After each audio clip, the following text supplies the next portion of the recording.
So yun guys, ang ating floating shelves. Parang nagbublo siya. Yan, gray po yan. Yan, gray kulay natin. So yan, kung paano natin kinabit. So, nagtornilyo tayo sa taas. Yan. Metal screw. Wala kasi tayong wood screw, kaya metal na lang ginamit natin.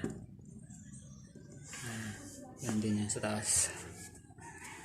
So, depende sa laki ng shelves na tibay. Nasa inyo na po yan kung nasa atin na po yan kung anong ilalagay natin. Siyempre, pag ganito nga medyo malambot lang plywood natin. So, magagaan lang ilagay natin yung mga pan-display, mga pan-decorate. Ayan, gaya ng mga frame.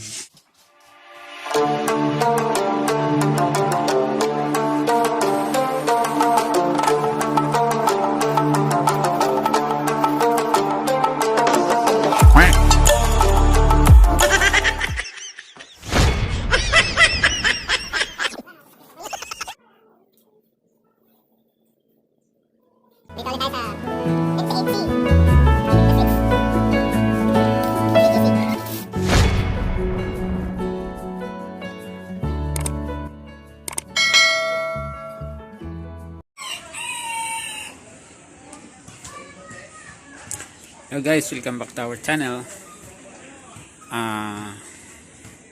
DIY tayo.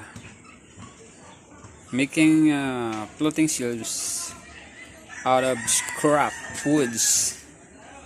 Ay, mga retasong kahoy.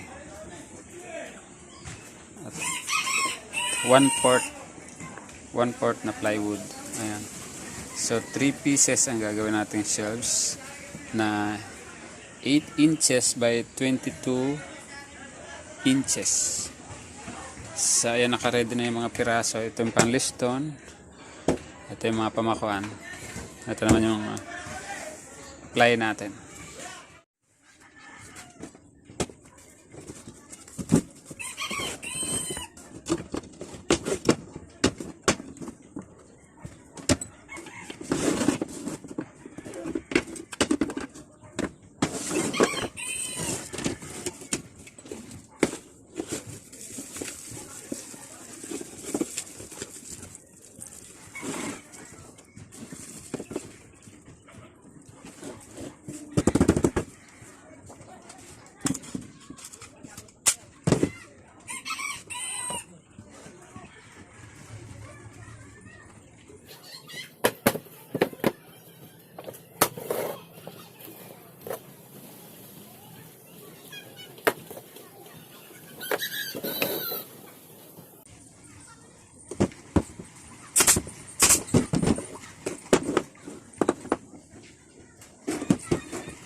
ating 3 pieces floating shelves.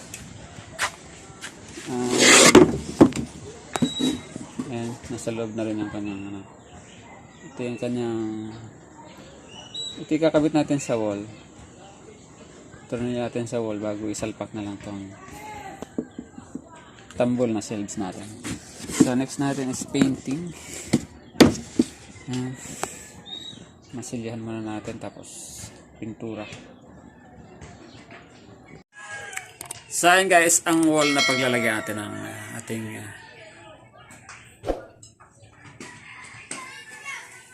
floating shelves. Ayan, puro butas. Kung ano na kasi yung frame ang nailagay dyan. So yung mga butas na tatlo yan na magkahilera, yan na yung butas natin ng ating floating shelves. So ready na siya for installation.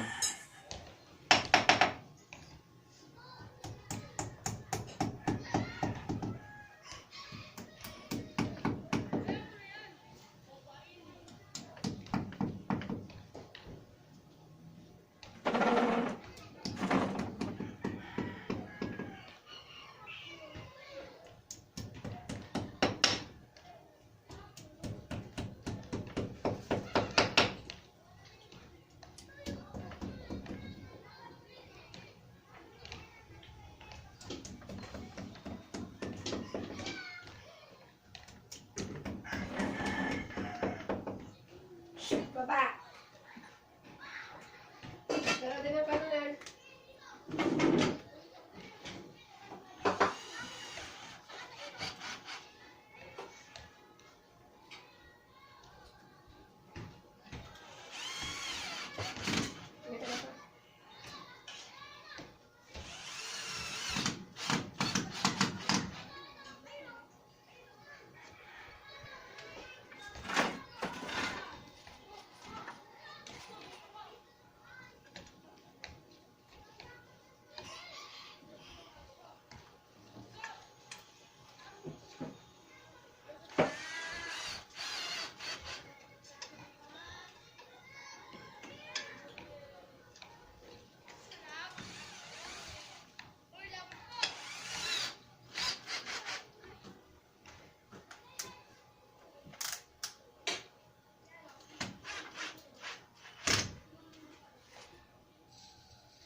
Sasabihin niya kay kaibahan na itong napalag.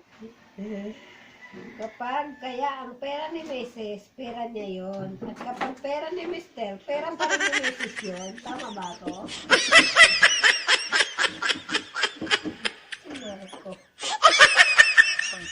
So yan po ang kulay ng ating floating shelves. So pintura po ang ginamit natin. Nasa inyo po yan kung gusto niyo pong gamitin yung mga sticker na nabibili lang sa mga hardware, kagaya sa Ace Hardware. Pwede rin po yun, depende sa kulay na marami tayong mapagpipilian, depende po sa paglalagyan nyo. Kung may bagayan kayo na kulay ng pader, yung babagay nyo sa mga furnitures nyo, marami po tayong mapagpipilian dyan.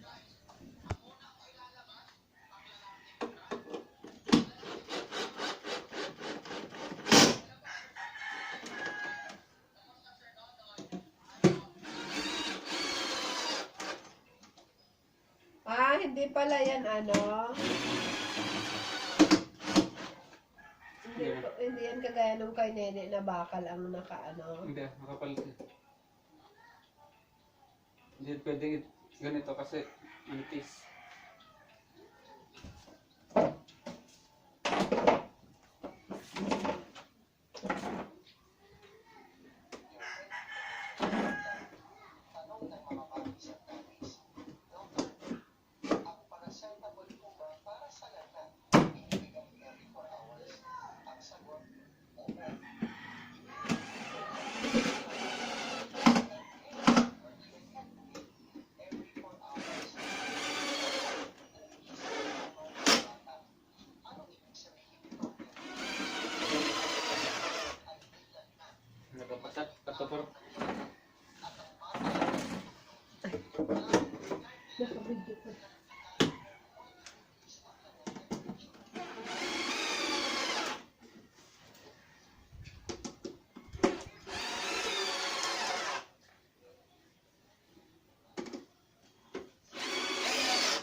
So ayan guys, ang ating floating shelves.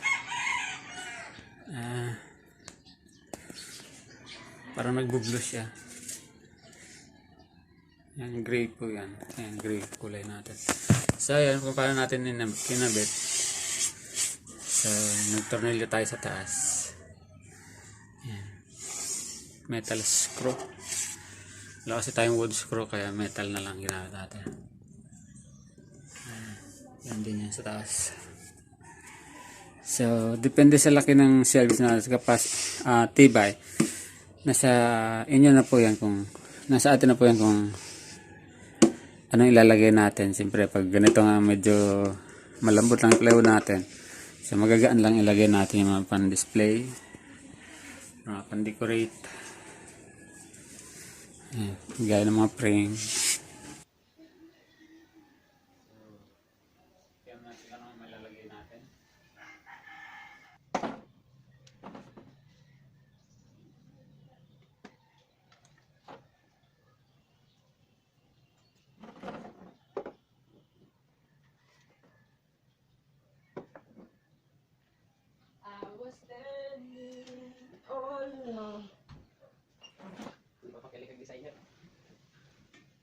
Design niya yarn?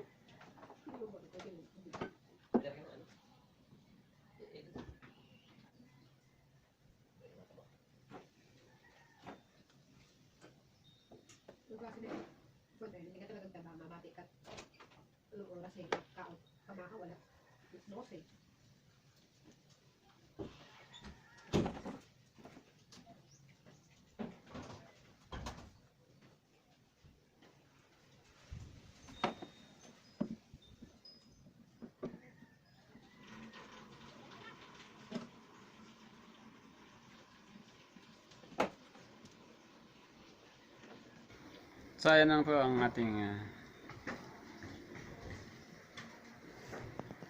floating shelves. Ating sofa na ginawa ng hindi ko matandaan kung pang ilang vlog ko tong sofa na to.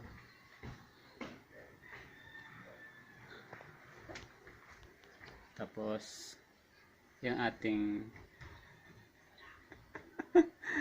Google AdSense pin na ginawa natin ng frame. Ayan, buhay pa rin.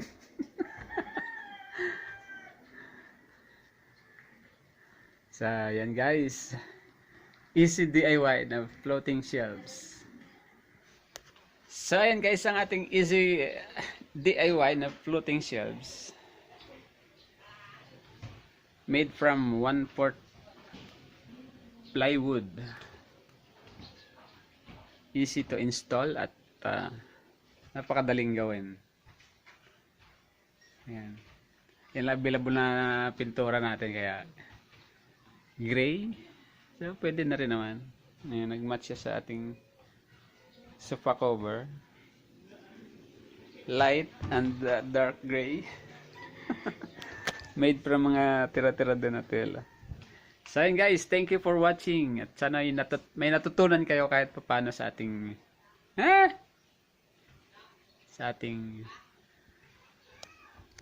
kita pa rin yung butas ng wall.